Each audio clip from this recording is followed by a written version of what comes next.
Hello dan selamat datang ke My Last Day at Work, episod baru.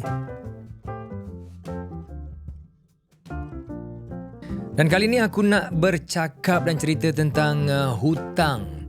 Sensitif Ini satu topik yang sensitif bagi ramai orang. Sama ada yang berhutang ataupun yang meminjamkan duit. Kita tahu this is always a very sticky thing. Tapi I'm gonna take it sebagai satu perkongsian dan juga untuk mengingatkan diri aku sendiri. Sebab kadang-kadang ni kita manusia, kita dah tahu perkara yang basic, perkara yang mudah, simple things. Tetapi kita ambil ringan dan tidak mengindahkan kepentingan perkara-perkara yang kecil dalam hidup kita. Itulah dasar kita manusia.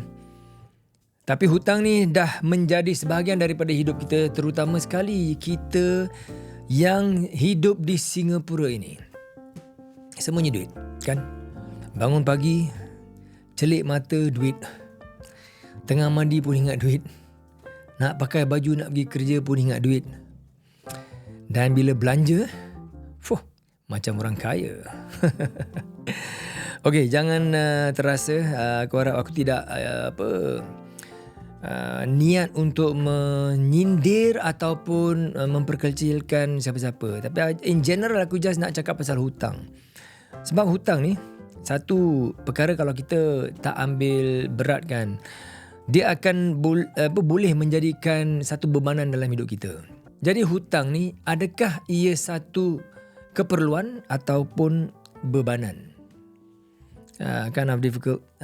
Bukan difficult lah, macam leceh sikit kalau kita nak jawab. Kadang-kadang ada orang perlukan ambil hutang atas sebab-sebab tertentu. Okay, a very good example, kita hidup tempat Singapura ni. Bila kita nak beli rumah kan, kita terpaksa ambil hutang. Lagi-lagi kalau umur kita masih muda, kita dah mula berumah tangga umur maybe early 20s, middle 20s ke late 20s, even middle 30s jugalah. Kita tidak ada itu $500,000 untuk bayar harga rumah tu selepuk kan. So terpaksa juga ambil hutang. Jadi hutang ni menjadi juga satu keperluan untuk ramai orang. Dan hutang ni juga kalau tidak dilangsaikan dengan cepat ataupun kita tidak jaga kitanya finances betul-betul, dia akan menjadi beban yang boleh bertimbun-timbun. Okay, sebelum aku go towards that, I just want to ask this question even to myself, hutang, kita perlu ke tidak? At this present moment, perlu tak kita ambil hutang? Okay, I think kita kena tanya diri kita tu sendiri. Alhamdulillah, I've worked myself out of the apa-apa hutang yang dulu aku ada. The big hutang lah, hutang rumah and all that, kereta. So I just clear them out. Lagi cepat kita bayar balik kita punya hutang-hutang, bebas daripada hutang. Lebih bagus untuk kita, untuk kesihatan minda kita dan hidup kita keseluruhannya lah. So, for example, kalau ada orang tu perlu ambil hutang atas sebab-sebab mungkin medical, dia perlu menjalani rawatan. Like for example, dialysis, cancer treatment, very expensive. Kalau orang tu ada kanser, dia kena pergi kemoterapi. Aku tahu dia harga kemoterapi is very expensive sebab dulu aku pernah jual ubat kemoterapi dengan doktor. Memang mahal. Sekarangnya the modern, the newer punya drugs, dia lagi mahal. Macam cannot brain, tak masuk akal. Frankly, to me memang tak masuk akal. Tetapi itulah lumrah dia. Jadi kalau terpaksa ambil hutang kerana we have to seek the medical treatment, itu akan menjadi bebanan juga. Kita terfikir-fikir juga, orang tu dah lah sakit kan. Lepas tu dia treatment is very expensive. InsyaAllah lah, kalau insyaAllah dia punya keadaan tu pulih, right? And then dia punya kemoterapinya treatment sampai mudah-mudah boleh jejak 100 lebih ribu, 6 angka kan. Jadi lepas tu dah menjadi beban. Macam mana aku nak clear this hutang? Bukan sengaja ambil kan. Itu kita akan fikirkan, kita akan bincang pasal macam mana nak bayar hutang bit by bit in the next episode. But now, generally kita nak cakap sebagai hutang ni, kita perlu ke tidak? Ada masanya kita berhutang kerana kita nak beli barang yang mahal.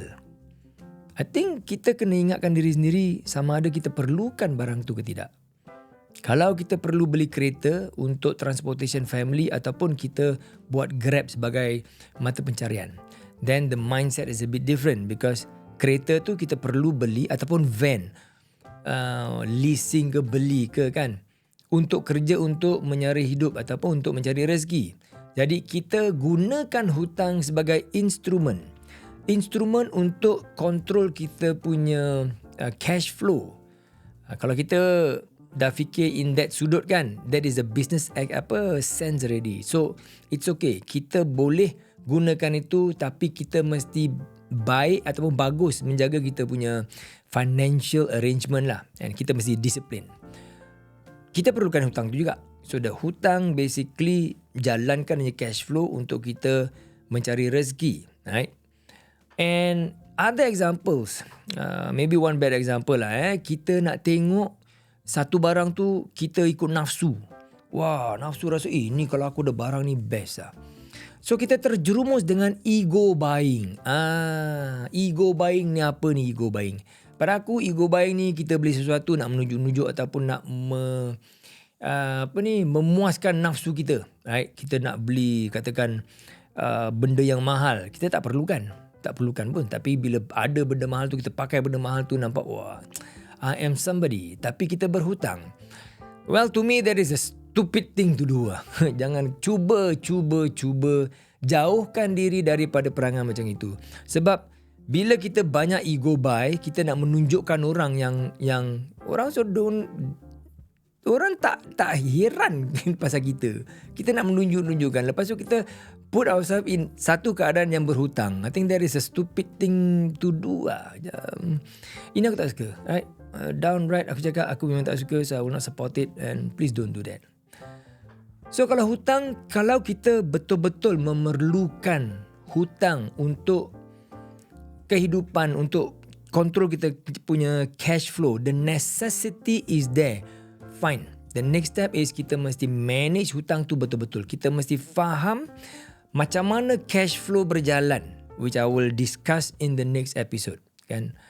And the other one is kalau kita berhutang kerana kita ego buy, kerana kita nak puaskan nafsu ego kita, nak menunjuk-nunjuk ataupun nak best ada ni, tak mampu pun best, kan? We talk about kita belanja di bawah kemampuan kita kalau boleh, sebaiknya, kan?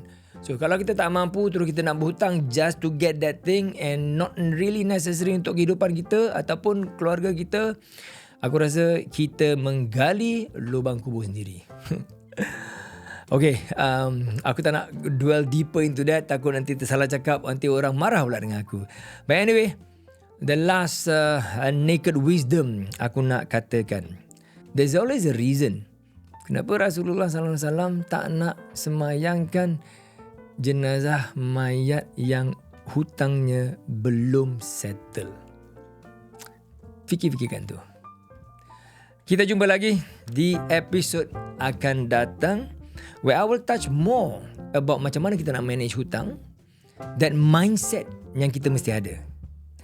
Jumpa lagi di lain episod. Bye-bye for now.